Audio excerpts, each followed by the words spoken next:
Something significant has been found, reports the human remains. Signs of remains, presence of human remains. Her remains. May have been found. With what they're finding. Human remains there. The way that they were saying she was treated, Just completely helpless. the only hope I have in me now is that she is gone, so she's not being hurt anymore. I have told the cops everything I know about what's happened to Zahra. She wrote the fake ransom note. I don't want to be in here that long, yet again, because of something I didn't do.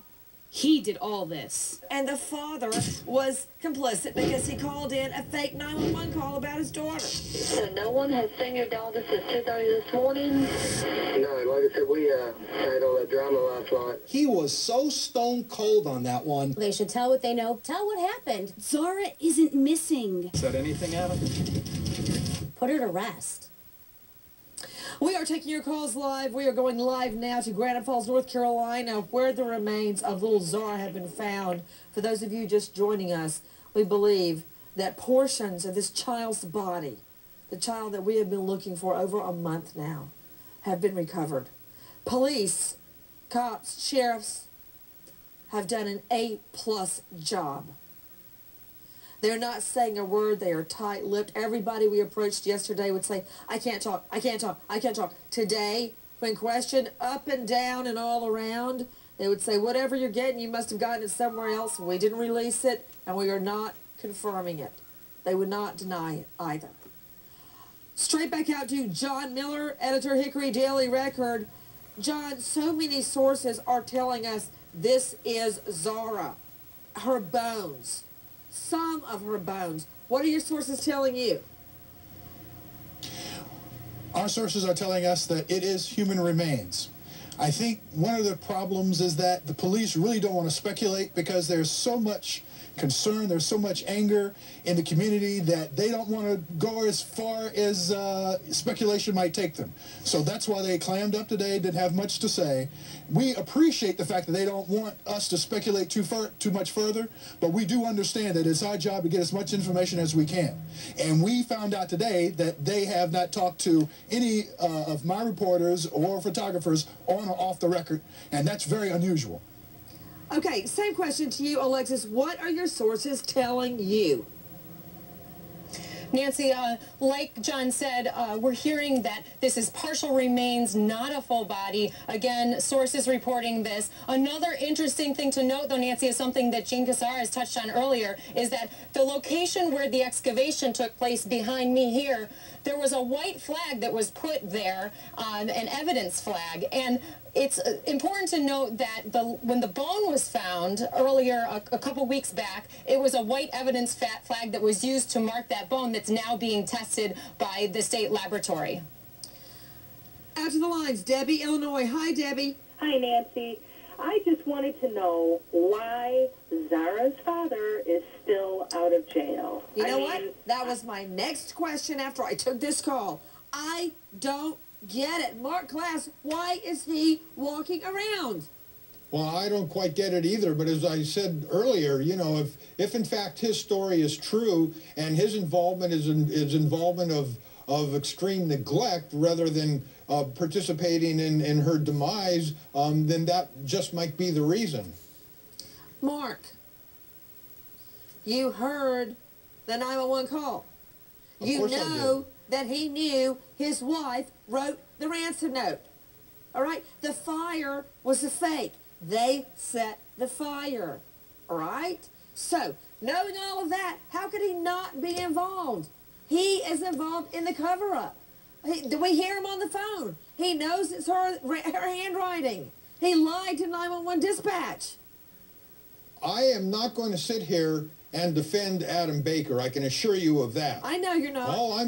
Of course not. But all I'm saying is we don't have all of the evidence. We don't know the full scope of the story. Why is he walking around? I have no idea why he's walking around. I would have him in jail. I wouldn't let him out of jail. I would be squeezing these people for the truth as hard as I possibly could. But this isn't my case. You know what, Mark? You're so right. You are so right. Pat Brown, what about it? Why is he walking around? Nancy, one of my guesses is that they allowed him to stay out so they could tick off Elisa Baker, because she's now stuck in jail every day while her hubby, who did something horrible to that body and she knows is involved in the crime and is running around outside free. I think they were just trying to push her over the edge. What about it, Bethany Marshall? Well, maybe Daddy knows where all the body parts are scattered, and that's why he's out of jail, is that they're keeping an eye on him. And I have to tell you that just as Elise Baker was obsessed with tormenting, torturing, and perhaps killing this little girl, Daddy was obsessed with Elise Baker, covering up her crimes, making her happy. It would not surprise me that if Elise Baker wanted to decapitate, dismember, and scatter body parts to destroy the evidence, that Adam Baker would go right along with her, even though it's extremely rare for a parent, after committing filicide, to dismember the child. Remember, Elise is not the biological parent, so it's more likely that she did it first and then induced Adam to follow along. I can tell you right now, Elise Baker did not dismember this child and go dig a hole, multiple holes, all by herself. All right? That phony cover-up, that 911 call, I'm about to play it for you again, that's not all her doing. All right? It's too much for her to have done all on her own. What about it, Paul Pinzone? Why is this guy walking around? Yeah, I think a couple of the previous statements are really accurate. Oftentimes, although it seems difficult to swallow, a police tactic, leaving that person out, paying attention, seeing if they make mistakes and lead you to something, can be as effective as keeping them behind bars. So I think in this situation up to this point, they had to find a way to learn more about where she could be located. Of that hole, and if I could just speak for one more moment, Nancy, that hole, you're going to be looking for trace evidence. The reason it's so big, anybody who went into that area, anybody who came out of it, there's going to be exchange of evidence. They need to find anything from soil to any kind of fabrics or whatever that might tie clothing, shoes, or anything else that the killer was wearing at that time to that person. You know what? You're absolutely right, Paul Pinzone. You're absolutely right. They've got to go literally through that soil with a fine-tooth comb. Tina in Maine. Hi, Tina. Tina, are you with me? Yep. Hi, dear. What's your question? My question is, at first they were trying to say the little girl was found dead in her bed. Do you think possibly that it happened from all the beatings her stepmother gave her? Do I think what? Do you think it's possible if they found her dead in her bedroom, it was from the beatings that the mother had given her, and then they went to the wood chipper to get rid of her? No. I think that she was not found dead. I think that they killed her. I think that your theory is plausible, that the mother beat her to death. I think that's entirely possible because you hit a kid the wrong way. You hit a child, if it knocks its head, if you hit it or knock it down in the bathroom on that hard tile or on an appliance, sure, your theory is not far-fetched. But I don't think they just found her dead and then decided to throw her in the wood chipper. Oh, no, no, no. I think it is much, much more sinister and much more nefarious than that. Back to the line. Stacy, Canada. Hi, Stacy. Hi, Nancy. I really enjoy your show, and I wish you guys had one in Canada. But my question is, Zahra Baker's biological mother kept on looking for her, and every time she found her, the father would run again. What I was wondering, do you think the father killed her to keep her away from her biological mother? No, because he had been able to elude the bio mom for all this time. I don't know. I think that he did not consider the biological mom much of a threat. I really don't.